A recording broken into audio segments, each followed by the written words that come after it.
Hello guys, isang magandang umaga. Meron tayong check guys. Ito yung aming TV80 na Mindray. So, bago to guys. So, check lang natin kung gaano to kaganda. So, kabubukas lang, ka-assemble lang. Ayan. So, ito yung aming portable. So, pwede siyang portable, pwede siyang pang bedside. Medyo maliit lang siya guys. Ayan. So, mapapansin mo yan. Ayan. Pwede siyang portable. Ayan.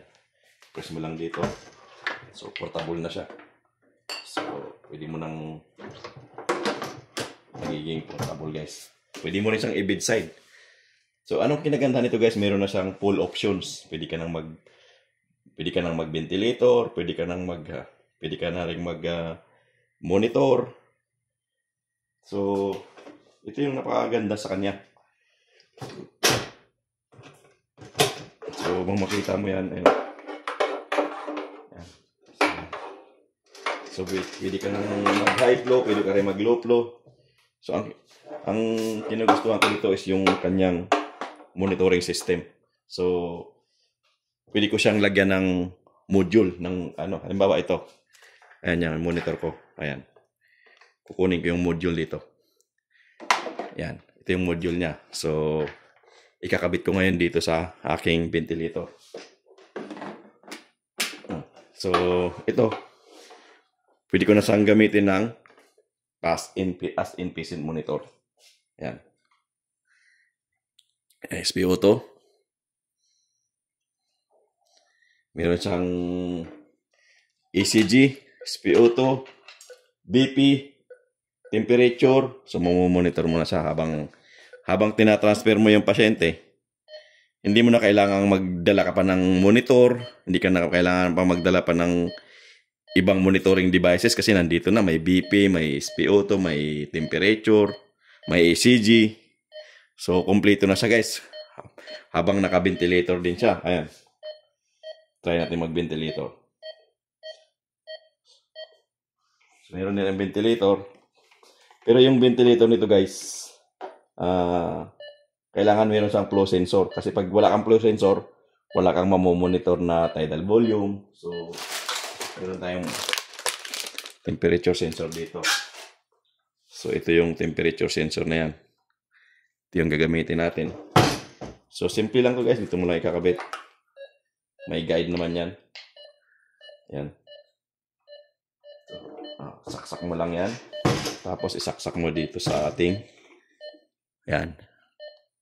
So, napakasimple lang to. Tapos, test lang na. May test lang ka. Yan. Test lang na agad. Yan. So, yan o. Pwede ka na mag-ventilator habang nagmo-monitor. So, start ventilation. So, ACB tayo. Yan. Yan guys. So, habang ta-transfer mo, naka-ventilator ka na, namomonitor mo yung tidal volume niya, yung niya, peak pressure, FiO2. So, namomonitor mo na siya. So, wala ka nang kailangan pang iba. So, isang unit lang, nandun na lahat yung ating parameters. So, may SpO2 ka na, may ECG ka na, may BP ka na, may RR, may heart rate. So, yun yung kinaganda nito guys. Yan. So, tidal volume.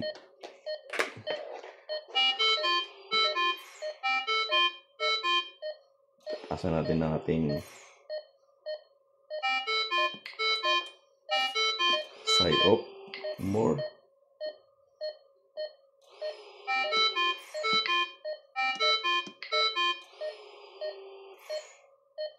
So, ang ating settings is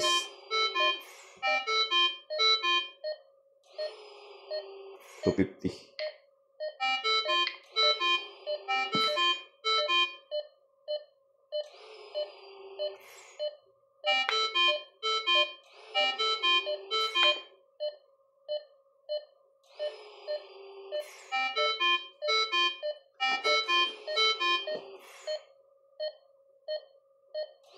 Hmm.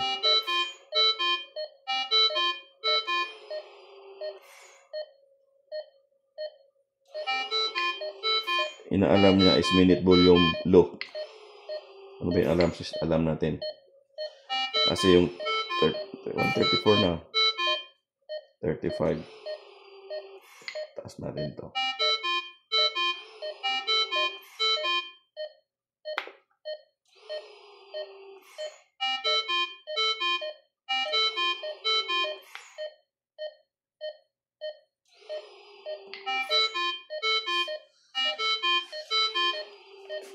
So, ayun guys.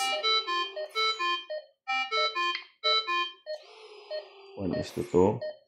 Change tayo ng ano guys, ng ating parameters. So, BEC, PRBC. Mamimili tayo dito kung anong meron. PRBC, ABC, SIMB, pressure SIMB. Ito yung mga parameters na guys, ano available. CPRB also meron din. Ayun, so, marami sang parameters. So, i-try natin yung PRBC o SIMB. Volume plus dito. Then, okay. Then, start ventilation, guys.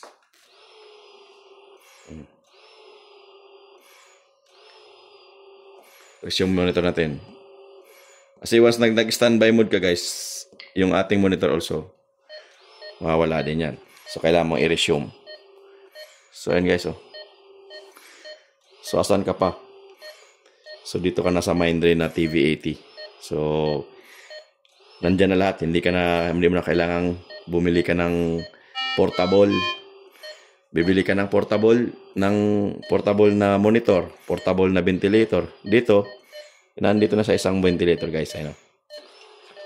Solid yan. So, ayos na ayos.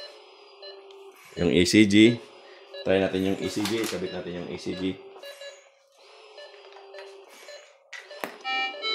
Yung ano natin. Yan, tatry natin yung ECG.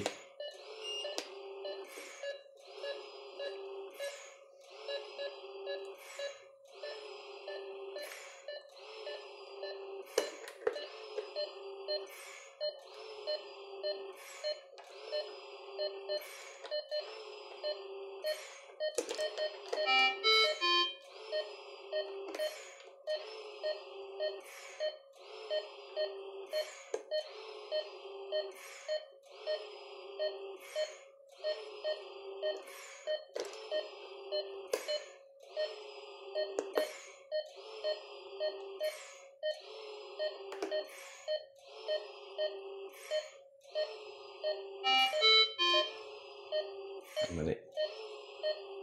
Ito pala ang pula.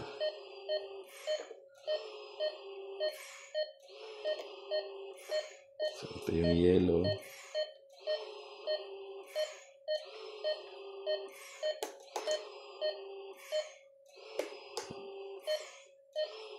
Mahirap lang yung ano niya. Clips. Ito yung puti.